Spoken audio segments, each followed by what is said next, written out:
Good morning students. हम तेरा पाठ पढ़ रहे थे बहू की विदा।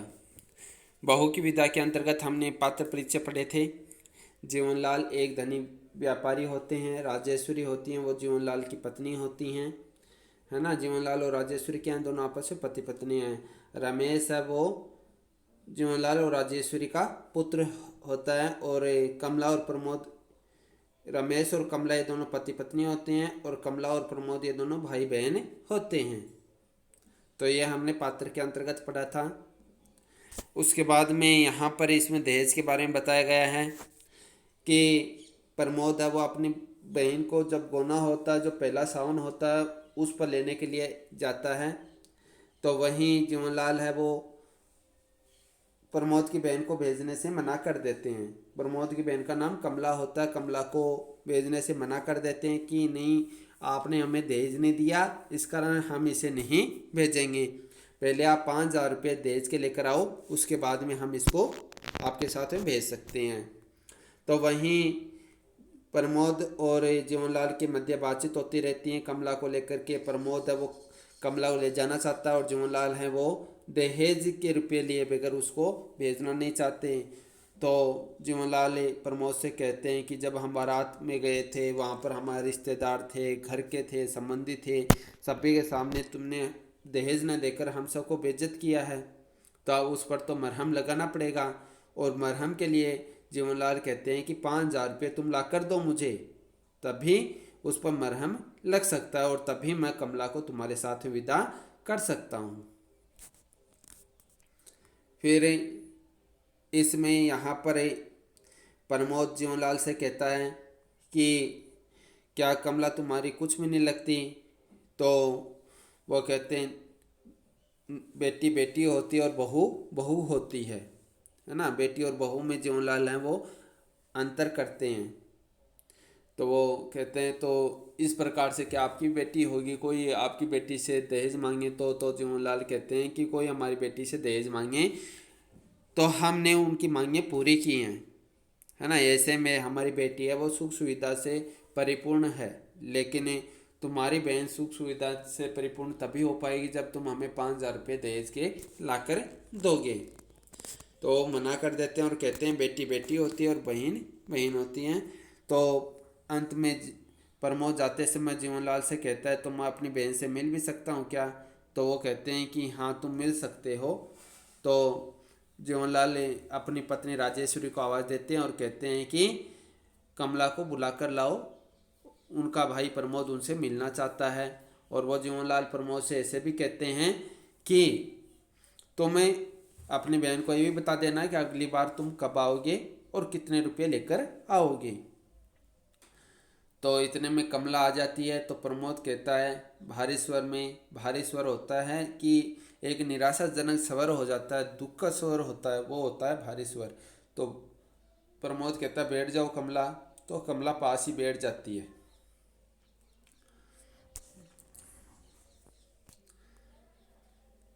फिर प्रमोद पूछता है अच्छी तरह तो हो। तो कमला सिसकने लगती है, सिसकना होता है रोना, तो कमला रोने लगती है। तो प्रमोद कहता है आर्द्र स्वर में, आर्द्र होता है गीला, गीला स्वर, यानी प्रमोद का स्वर भी भीगा हो जाता है, यानी प्रमोद भी रोने लगता है। और कहता है कि पागल ना बनो कमला, कि पागल मत बनो, रो मत, कि पागल होते हैं वही रोते हैं, तुम तो समझदार हो, तुम मत रो, क्योंकि तुम सब जानती हो कि इन मोतियों का मूल्य समझने वाला यहाँ कोई नहीं है। कि इन मोतियों का मूल्य, मोतियों का मूल्य किसको बताया है, कमला के आंसुओं को बताया है।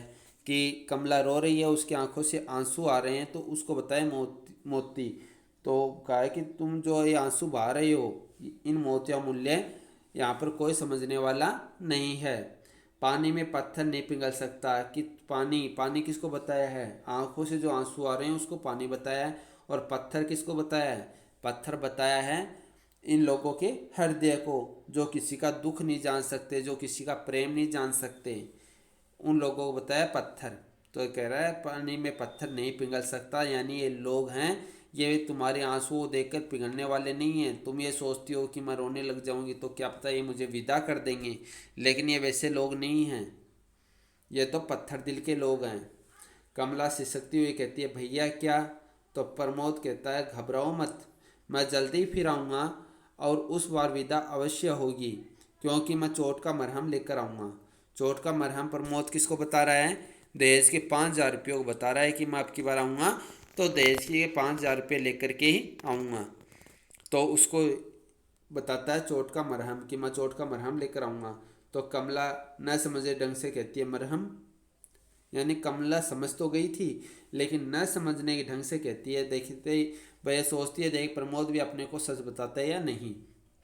तो प्रमोद कहता है हाँ कमला, हमारे व्यवहार से बाबूजी कलेजे में घाव हो गया है, उन्हें मरहम चाहिए और उस मरहम की कीमत है 5,000 रुपये, कि मैं 5,000 रुपये ला कर दूंगा तो वो तुम्हें विदा कर देंगे।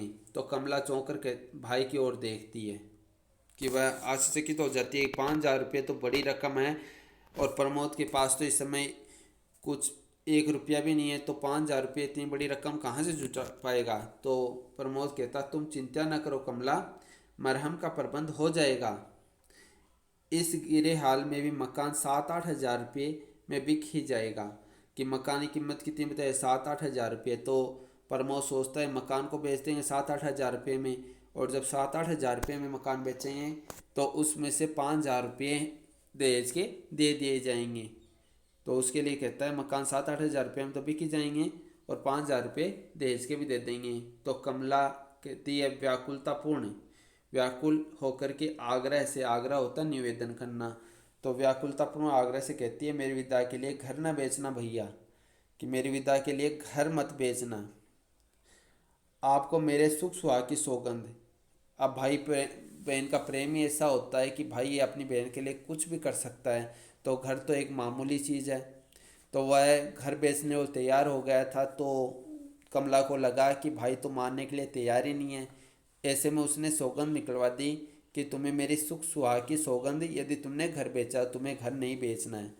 कि उसे लगा कि भैया तो घर बेच देंगे, मना करने के बावजूद तो उसने सौगंध निकलवा ली कि मेरे सुख सुहाग की सौगंध यदि आपने घर बेचा।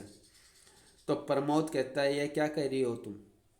क्या तुम नहीं चाहती कि पहला सावन सखी सहेलियों के साथ माँ के घर बिताओ?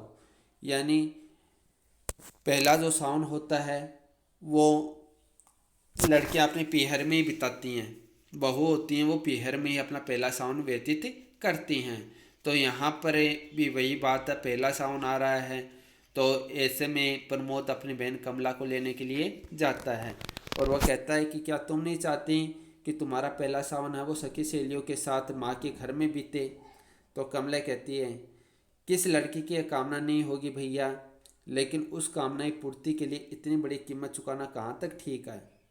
कि हर लड़की की एक कामना होती है कि वह हर सुख सुविधा है उसे परिपूर्ण हो, और वह जहाँ पर मायके की बात होती है तो वहाँ पर वो उसको मायके की याद आती है, वो मायके भी जाना चाहती है। लेकिन उसके लिए इतनी बड़ी कीमत चुकाना कहाँ तक ठीक है। कहने का मतलब 5,000 रुपये एक बहुत बड़ी कीमत थी, तो इतनी बड़ी कीमत चुकाना कहाँ तक ठीक है, क्योंकि उस समय प्रमोद के पास में रुपये थे नहीं और उसके लिए 5,000 रुपये की राशि बहुत बड़ी राशि थी। तो इसके लिए बताया कि इतनी बड़ी कीमत, कितनी बड़ी कीमत कि 5,000 रुपये के लिए घर बेचना, 5,000 रुपये के लिए अपना घर बेचना बहुत बड़ी कीमत हो गई। तो इतनी बड़ी कीमत चुकाना कहाँ तक ठीक है कि आपने तो घर बेचने तक का निर्णय ले लिया। 1-2 साल में विमला का ब्याह भी आपको करना है। कमला की छोटी बहन का नाम है विमला। तो वह कहती है 1-2 साल में तो विमला का ब्याह भी करना है और मकान ही नहीं होगा तो रिश्ता कौन करेगा, और रिश्ता नहीं होगा तो फिर विमला का क्या होगा। तो इस प्रकार की बहुत सारी चिंताएं उनको घेर लेती हैं। अब बात 5,000 की है, 5,000 रुपये के लिए मकान बेचने का निर्णय और उसके बाद में विमला का ब्याह भी तो करना है, तो ऐसे सारे काम कैसे हो पाएंगे। तो वह कहती है कि उस कामना की पूर्ति के लिए इतनी बड़ी कीमत चुकाना अच्छा नहीं है, क्योंकि 1-2 साल में तो विमला का ब्याह भी तो करना है। आवेश में आकर अब प्रमोद गुस्से में आकर कमला की बात काट देता है। गुस्से में आकर क्या करता है, कमला की बात काट देता है और क्या कहता है, प्रमोद कहता है लेकिन तुम। तो अब कमला है वो प्रमोद की बात काटते हुए कहती है कमला कहती है मेरी चिंता आप न करें, सच विदा न होने से मुझे जरा भी दुख न होगा। कि मुझे विदा नहीं कर रहे कोई बात नहीं, मुझे इस बात का कोई दुख ही नहीं है। विदा नहीं कर रहे तो कोई दुख नहीं है मुझे, इस बात का मत करो। तो प्रमोद कह रहा है कमला, भाई बहन का प्रेम ही ऐसा ही है कि प्रमोद से जो भाई है उसे अपनी बहन कमला का दुख नहीं देखा जाता, तो वही कमला है वो भाई का दुख सहन नहीं कर पा रही। भाई बहन का प्रेम ही ऐसा होता है। तो वही कमला सोचती है कि भाई अपना घर बेच देगा तो वह कहाँ रहेगा। तो वही भाई ऐसे सोचता है कि यदि मैं दहेज नहीं दूंगा तो ससुराल वाले मेरी बहन को परेशान करेंगे। तो प्रमोद अपनी बहन के बारे में सोचता है। तो कमला कहती है गौरी आ रही है। गौरी कौन है? कमला की ननद है। कमला की ननद का नाम है गौरी, है ना। जीवनलाल और जो राजेश्वरी है उनकी बेटी का नाम है गौरी। वहीं एक नाम यहाँ पर पात्र में आया है रमेश का। तो रमेश कौन है? गौरी का भाई, कमला का पति। कमला का पति है और गौरी का भाई है ना। क्योंकि रमेश कौन हुआ? जीवनलाल और राजेश्वरी का बेटा। और गौरी कौन है? जीवनलाल और राजेश्वरी की बेटी। तो रमेश और गौरी कौन हुए? भाई बहन हुए, है ना। और प्रमोद कमला कौन है? ये दोनों भाई बहन हैं। तो गौरी आ रही है, कमला की ननद का नाम हो गया ना गौरी। बहुत अच्छा स्वभाव है उसका, हर समय हंसती हंसाती रहती है। उसके साथ रहकर मुझे सहेलियों की कमी बिल्कुल नहीं अखरेगी। आप विश्वास करें भैया कि मैं अपनी ननद गौरी के साथ बहुत ही खुश रहूँगी। उसका स्वभाव बहुत अच्छा है, वह हंसती हंसाती रहती है। तो हम दोनों मिलकर रह जाएंगे, मुझे किसी की भी याद नहीं आएगी। तो प्रमोद कहता है लेकिन आज नहीं तो कल रुपया तो देना ही पड़ेगा। कि रुपये नहीं देंगे तुम्हें परेशान करेंगी, तो रुपये आज नहीं तो कल तो देने ही पड़ेंगे। कमला कागज़ के टुकड़ों पर अपना स्नेह और प्यार बेचने वालों के बीच तुम इस तरह कब तक रह सकोगी? प्रमोद कहता है कि ये कागज़ के टुकड़े ही तो हैं। नोटों को क्या बताया जाता है? कागज़ के टुकड़े ही बताया जाता है। तो उन कागज़ के टुकड़ों पर स्नेह और प्यार बेचने वाले कौन है? स्नेह और प्यार बेचने वाले जो प्रेम का मतलब ही नहीं जानते, जो प्यार का मतलब ही नहीं जानते। यानी कमला के ससुराल वालों की बात की जा रही है यहाँ पर कि वो प्रेम का मतलब ही नहीं जानते कि एक भाई बहन का प्रेम क्या होता है, एक माँ बेटी का प्रेम क्या होता है। तो ये ससुराल वाले नहीं जानते, तो ये तो प्रेम को बेचने वाले हैं। ये कौन है? स्नेह और प्यार को बेचने वाले हैं। तो इन स्नेह और प्यार को बेचने वाले लोगों के बीच तुम इस तरह कब तक रह सकोगी कि जहाँ पर रुपयों को देखा जाता है, प्रेम को नहीं देखा जाता। तो ऐसे माहौल में तुम कब तक रह सकोगी? यानी ऐसे माहौल में रहना उचित नहीं होता। कमला कहती है धीरे धीरे सब ठीक हो जाएगा, सब ठीक हो जाएगा भैया। माँ जी तो ममता की मूर्ति हैं ही। माँ जी किसको बताया? यहाँ पर राजेश्वरी के लिए बताया कि वो तो ममता की मूर्ति हैं। बाबूजी जरा जिद्दी स्वभाव के हैं, समय के साथ वे सब भूल जाएंगे। तो कमला कहती है कि माँ तो ममता की मूर्ति हैं, अपनी सासू माँ के लिए कह रही हैं कि वो तो ममता की मूर्ति हैं। और बाबूजी हैं वो जिद्दी स्वभाव के हैं, लेकिन समय के साथ वे सब कुछ भूल ही जाएंगे। तो इस पैराग्राफ में क्या पढ़ा हमने ये पढ़ा है कि प्रमोद और कमला के बीच में आपस में बातचीत होती है। तो वहीं पर जीवनलाल हैं वो प्रमोद से 5,000 रुपये मांगते हैं। तो वो प्रमोद कहता है मैं मकान बेच करके और ये रुपये दे दूंगा। मकान तो 7-8 हज़ार रुपये में बिक ही जाएगा। तो कमला प्रमोद को समझाते हुए कहती है कि मकान बेचना उचित नहीं है और साल 2 साल में विमला का ब्याह भी तो करना है। तो उसकी जब शादी होगी तो खर्चा होगा, शादी कहाँ करेंगे, मकान नहीं होगा। तो इस प्रकार की समस्याएं के बारे में कमला प्रमोद को अवगत कराती है। और फिर कमला कहती है कि आप मेरी चिंता मत करो, मेरी ननद है वो स्वभाव से बहुत ही अच्छी है। हम दोनों जब साथ में रहेंगे तो मुझे किसी की याद नहीं आएगी और धीरे धीरे सब ठीक हो जाएगा, है ना। सासू माँ तो बहुत अच्छी हैं, माता जी बहुत अच्छी हैं, है ना। और जो जीवनलाल हैं जो ससुर हैं उनका स्वभाव थोड़ा जिद्दी है, लेकिन समय के साथ सब कुछ बदल जाएगा, सब ठीक हो जाएगा, आप चिंता मत करो। तो प्रमोद कहता है मुझे तो ऐसा लगता है सब एक ही धातु के बने हैं। एक ही धातु हो सकता है माँ जी की ममता सिर्फ दिखावा हो, कि माँ की ममता, माँ जी जो तुम्हारे सासू माँ जो बात कर रही हैं वो तो एक दिखावा है। अंदर से राजेश्वरी का प्रवेश, अंदर से राजेश्वरी प्रवेश करती हैं। उनका गोरा रंग है, स्वस्थ शरीर है, सफ़ेद साड़ी और ब्लाउज पहने हुए हैं। राजेश्वरी को सुनाई देता, वो कहती है कैसा दिखाओ भैया। जब प्रमोद कहता है ना कि ये सब एक ही धातु के बने हैं और माँ जी की ममता तो सिर्फ दिखावा है, तो राजेश्वरी वो बात सुनाई देती है। तो राजेश्वरी कहती है कैसा दिखाओ भैया। तो प्रमोद चौंक पड़ता है, प्रमोद को ये हो गया कि माँ जी ने तो सब कुछ सुन लिया, तो वो चौंक जाता है। कमला और प्रमोद उठने का उपक्रम करते हैं, उपक्रम होता है प्रयास, तो उठने का प्रयास करते हैं। तो राजेश्वरी कहती है दूसरे कोच पर बैठती हुई, बैठे रहो तुम लोग। हंसकर क्या बातें हो रही थी भाई बहन में। राजेश्वरी हंसकर कहती है कि तुम दोनों भाई बहन आपस में क्या बात कर रहे थे।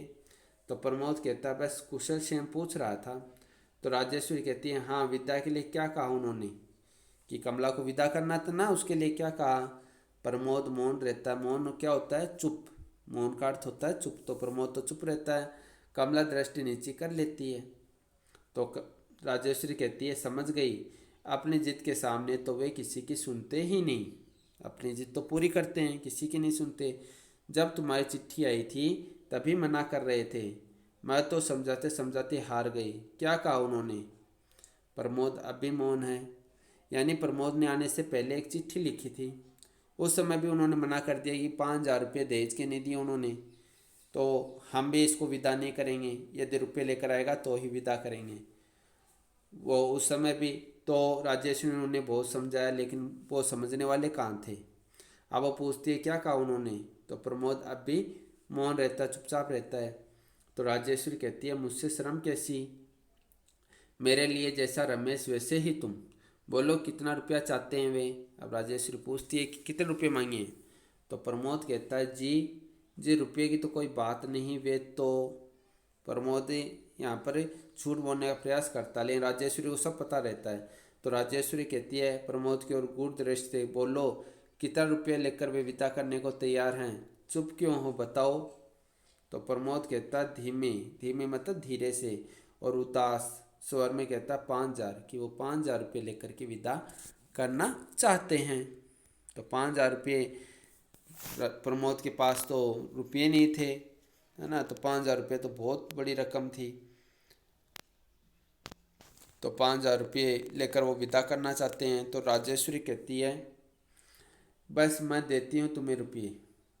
उनके मुँह पर मारकर कहना कि ये लो कागज़ के रंग बिरंगे टुकड़े, जिन्हें तुम आदमी से ज़्यादा प्यार करते हो। उठकर सामने वाले द्वार की ओर बढ़ती हुई मैं भी लाती हूँ। राजेश्वरी है वो कहती है कि मैं देती हूँ तुम्हें रुपये और तुम जाकर जीवनलाल को दे दो, क्योंकि वो तो व्यक्ति से ज़्यादा रुपयों को प्यार करते हैं। तो प्रमोद कहता है मुझे रुपये नहीं चाहिए, क्योंकि वह कमला के ससुराल वालों से रुपये नहीं लेना चाहता, इसलिए वह कहता है मुझे रुपये नहीं चाहते चाहिए, मैं बिना विदा कराए ही जा रहा हूँ, कि मैं कमला को लेकर नहीं जा रहा, मैं अकेला ही जा रहा हूँ। कमला उसी प्रकार मूर्तिवत बैठी है। तो राजेश्वरी लौटती हुई कहती है क्या, क्यों राजेश्वरी तो रुपये लेने के लिए गई थी ना, तो लौट कर कह रही है क्या। तो इसमें क्या बताया है कि इसमें बताया है कि राजेश्वरी प्रमोद से पूछती हैं कि विदा के बारे में जीवनलाल ने क्या कहा, वो क्या चाहते हैं। तो प्रमोद पहले चुपचाप रहता है और कमला वो आंखें नीची कर लेती है। फिर राजेश्वरी बार बार में पूछती है, तो प्रमोद बताता है कि उन्होंने 5,000 रुपये मांगे हैं, 5,000 रुपये लेकर ही वो विदा करेंगे। तो राजेश्वरी बताती है कि ये तो बात उन्होंने उस समय कह दी थी जब तुमने चिट्ठी लिखी थी। चिट्ठी पढ़कर ही उन्होंने कह दिया था कि वो तो रुपये लेकर ही उसे विदा करेंगे। 5,000 रुपये की वो मांग कर रहे हैं, लेकिन वो प्रेम को नहीं समझते हैं। तो राजेश्वरी कहती है कि मैं तुम्हें रुपये देती हूँ, तुम जीवनलाल को वो 5,000 रुपये दे दो, क्योंकि उनकी नज़रों में तो रुपये ही सब कुछ हैं, प्रेम भाव कुछ भी नहीं है। तो वहीं प्रमोद है वो रुपये नहीं लेना चाहता, है ना, ससुराल अपनी बहन के ससुराल वालों से रुपये कैसे ले सकता है, तो वो ले ही नहीं सकता, लेना ही नहीं चाहता वो। तो ऐसे में प्रमोद कहता नहीं, मैं तो अकेला ही जा रहा हूँ और कमला है वो वहीं पर ही बैठी रहती है। तो राजेश्वरी लौटती हुई क्या कहती है, यह है क्या?